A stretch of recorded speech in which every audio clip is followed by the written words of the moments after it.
The night of 1888 baked the land until even the hardiest weeds shriveled at their roots. Dust rolled across the plains like smoke from a fire that never went out, choking men, cattle, and the little creeks that once fed the earth. By the time the wind shifted that afternoon, the sky had turned a dim copper grey, carrying with it the sound of hoofbeats. A lone drifter riding a trail no one had used in years. His name was Samuel Wade, a man with a face carved by sun and loss, eyes that had seen too many towns burn themselves out, too many graves left unmarked. He carried no promise of tomorrow, only the will to keep moving forward, 1 mile at a time. The plains had no mercy, and neither did the world. It was then, through the shifting dust, he saw her. At first, she looked like nothing more than a shadow at the edge of the trail, a figure half lost in the swirls of grit and heat. But when the wind cleared, Samuel's heart caught. There she was, crumpled in the dust, her dress torn and caked with earth, her hands scraped raw as if she had clawed her way along the trail before collapsing. She hadn't fainted gracefully, like the novels sometimes told it. She had fallen, face down, with the kind of weight that comes when a body has finally lost every ounce of strength. Samuel reined in his horse hard, the animal's hooves throwing more dust over her still form. For a moment he just sat in the saddle, chest tight, eyes on her back to see if it rose, if it fell. A flicker, a breath. He swung down. The dust swirled thick around his boots as he knelt beside her. Her hair was tangled with grit, her cheek pressed into the dirt, her lips dry and cracked.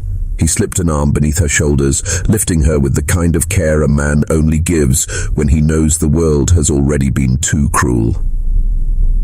Her head rolled against his chest. She was light, far too light, as though hung, had hollowed her down to little more than skin and bone. Samuel could feel the faintest shiver still clinging to her, though the sun was merciless overhead. He glanced up at the endless trail, miles of nothing in both directions.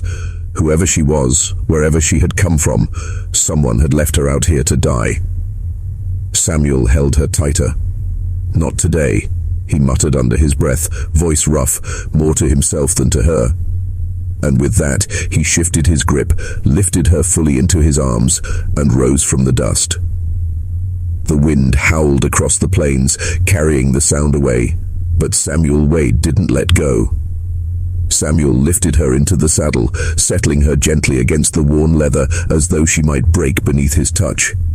He mounted up behind her, one arm steadying her, his other hand gripping the reins. The horse shifted uneasily, sensing the weight of the moment, but Samuel gave a low murmur that stilled the animal. The trail stretched out empty, no wagons, no footprints, no sign of where she had come from, only that pale face streaked with dust pressed weakly against his chest. He rode on, eyes scanning the horizon for anything, shelter, water, a place to rest. The plains didn't offer kindness, but sometimes they hid scraps of mercy if a man knew where to look. After a mile, he spotted it. The remains of an old line shack, half collapsed but standing just enough to cut the wind. A survivor of some forgotten cattle drive, abandoned years ago, its roof leaning like the shoulders of a tired old man. He turned the horse toward it. The girl stirred faintly in his arms. A small sound escaped her throat, thin, broken, almost like a cry. Samuel's heart clenched at the sound. He slowed the horse, leaned closer. "You're all right," he said, voice low, steady. "I got you." Her lips parted, but the words that tried to come out died before they could form. Samuel coughed, at the faintest whisper of breath. Too dry, too weak. She needed water, and soon. When they reached the shack, Samuel swung down, then carefully gathered her into his arms once more. She hung against him, her weight nothing at all, as though the wind might carry her away if he loosened his grip. The door creaked on rusted hinges as he shouldered it open. Inside, shadows lingered, the smell of old wood and dust heavy in the air. A single beam of sunlight cut through a gap in the roof, falling across the floor like a pale reminder that day still held.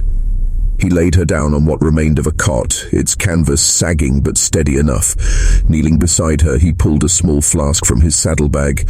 The water inside was warm, bitter with iron, but it was life all the same. Lifting her head, he pressed the flask gently to her lips. "Drink slow," he whispered. "Just enough to keep you here with me." Her lashes fluttered. Her lips trembled against the metal rim. Then, with the faintest tilt of her throat, she swallowed. Relief washed through Samuel like rain across dry earth. She was alive. Barely, but alive. He stayed crouched there, holding her steady, his rough hands careful in a way that surprised even himself. He had spent years drifting across an unforgiving land, never letting himself carry more than what fit in a saddlebag. But here, with this girl broken and half lost in the dust, Samuel Wade made himself a promise. He wouldn't let her slip away.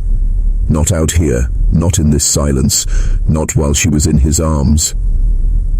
The shack creaked with every breath of wind, its timbers groaning like old bones. Samuel sat close by the cot, watching the girl's chest rise and fall, shallow but steady now. He didn't move for a long time. He just listened, measuring her breath against the quiet hush of the prairie beyond the broken walls. At last, her eyes opened. Just a sliver, grey-green beneath the dust. She blinked against the dim light and found him there, sitting like a sentry at her side. Her lips moved, a sound barely forming. Samuel leaned close, straining to hear. "Why?" The words scratched raw in her throat. "Why'd you stop?" He swallowed, the question striking him harder than he expected. 1,000 miles of drifting behind him, he hadn't ever needed to explain himself to anyone. But now, with this girl half broken before him, the answer came easy. "Because you were lying there," he said simply. His voice was low, steady as the prairie wind. "And no one deserves to be left in the dirt." Her lashes lowered. A faint, weary sound escaped her, something between a sigh and a sob. Samuel poured another mouthful of water into the cap of his flask and offered it to her. She took it weakly, her fingers trembling against his. For a moment, their hands touched, his calloused, hers frail as paper. She drank, then coughed, the sound rattling in her chest. He steadied her until it passed. "Easy," he murmured, "a little at a time." When she settled back against the cot, her gaze drifted to the broken rafters above. The silence stretched, heavy and waiting. Then, in a voice no louder than the shifting of straw, she whispered, "They left me there." Samuel felt the weight of the words settle deep in his gut. He didn't press her, not yet. Whatever trail had led her here was carved with cruelty, that much was clear. But as he sat in the shadow of that crumbling shack, the vow hardened inside him like iron in a forge. Whoever had left her to die in the dust had made her their burden. Now, she was his. And Samuel Wade did not let go of what he carried. Night pressed down heavy on the plains, the kind of dark that swallowed the horizon whole. Samuel kept the lantern burning low, its glow painting long shadows across the warped boards of the shack. The girl dozed, waking now and again with a sharp breath, as if chased by something even in her sleep. Samuel leaned back in the chair, arms folded, hat tipped low, but his eyes never left her. A man who'd spent half his life drifting knew when the wind carried trouble, and trouble had a way of finding him, no matter how far he rode. She stirred again, this time fully awake. Her eyes, clearer now, searched the corners of the shack before settling on him. "You stayed," she whispered, almost surprised. "I said I would," he answered. He leaned forward, setting a steady look on her.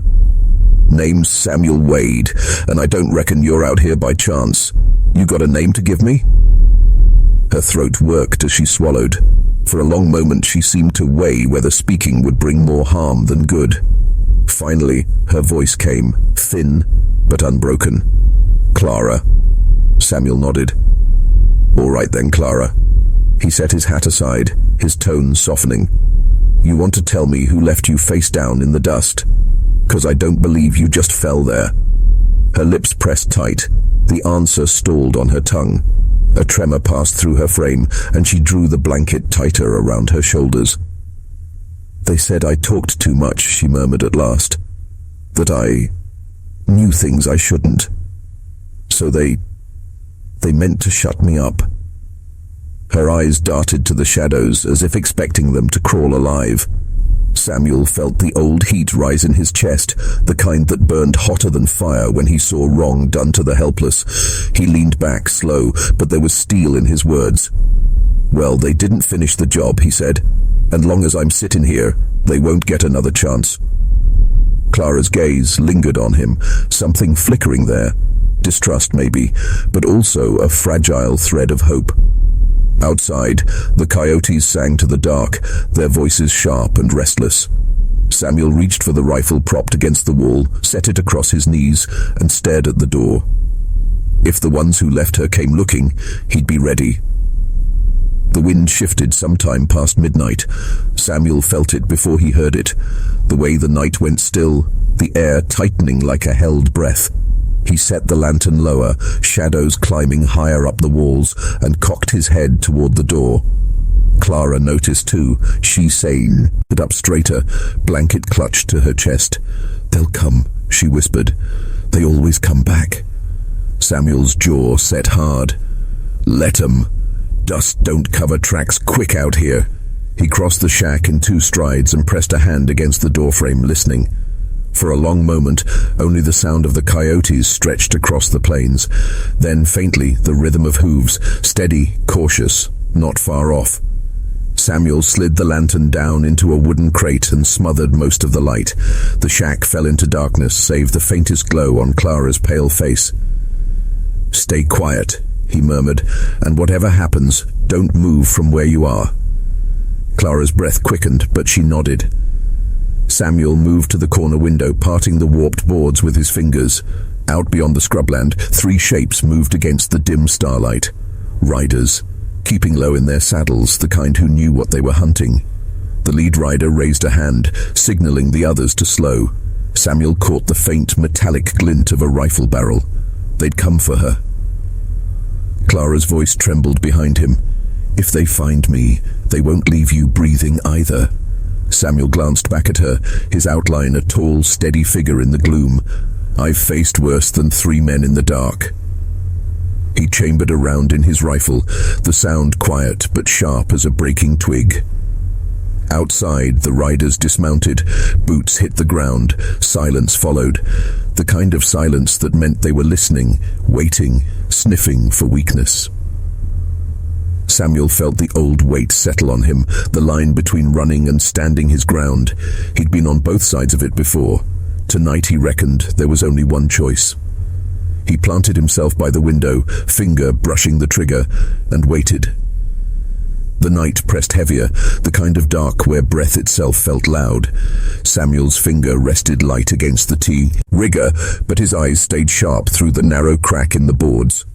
One of the riders stepped forward, his boots sank quiet into the dirt, his shoulders squared in the half-moon glow. He stopped a few yards from the shack, then tipped his hat back as though the gesture alone could split the shadows. "Reckon you've got something of ours in there," the man called, his voice smooth as a knife sliding from a sheath. Samuel didn't answer. His silence was its own kind of warning. The rider chuckled low. "No need for trouble, friend. Hand the girl out, and we'll be on our way."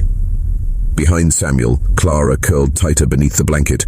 The firelight caught in her eyes. Fear, but something harder too. She'd heard those voices before, maybe the same men who left her half dead in the dust. Samuel leaned close to the wall, his tone calm but hard. "You boys rode the wrong trail tonight." A second rider spat into the dirt. "Ain't your quarrel. Best step aside before you're under it." Samuel shifted just enough for his shadow to break against the thin slit of moonlight. "Last chance. Turn your horses and ride, or you won't be riding out at all." For a moment, no one moved. The silence stretched so taut it could have snapped with a breath. Then a match flared outside, one of the riders lighting a cigarette, the glow spilling across his face, cruel mouth, dead eyes. The man exhaled smoke, slow and deliberate. "All right then," he muttered. "We'll take her ourselves." Samuel didn't flinch. He raised his rifle to his shoulder and drew in a quiet breath, steady as stone. Inside the shack, Clara's hands gripped the blanket, knuckles white. She whispered so softly he almost didn't hear her. "Don't let them take me."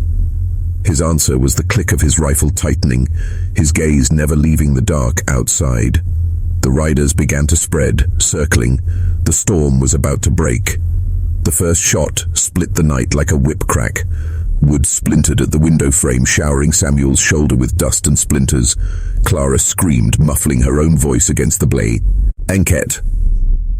Samuel fired back once. Clean, measured. A rider cursed and staggered in the dark, his shadow falling sideways against the moonlit dirt. The horses snorted, restless, hooves pawing at the ground. "Bring him down," one of the men barked, his words ragged with rage. Gunfire lit the dark in bursts, sharp flashes carving the outlines of bodies. Samuel crouched low, shifting with a fighter's patience, his rifle spitting fire through narrow cracks. He wasn't wasting bullets. Each one carried a weight meant to end the night quick. Inside, Clara pressed herself flat to the floor, hands over her ears. Every report of the rifle thundered through her chest, every silence afterward worse than the noise. She dared a glance at Samuel, his face locked, calm as stone, eyes bright with something she couldn't name. Not anger, not fear, something older. Outside, the riders tried to flank the shack, their boots scraping in the dust. Samuel anticipated it, stepping back into the shadows, pistol drawn now. He fired twice, sharp, controlled, and one of the shadows dropped heavy into the dirt. "You'll get us all killed," another voice shouted, panicked now. Samuel's voice came steady through the crack in the wall. "Then ride while you still can." The silence that followed was colder than the night air. A rider cursed low, guttural. Then hooves thundered, some breaking away into the distance, but not all. At least two stayed. Samuel could feel them, men too stubborn or too cruel to give ground.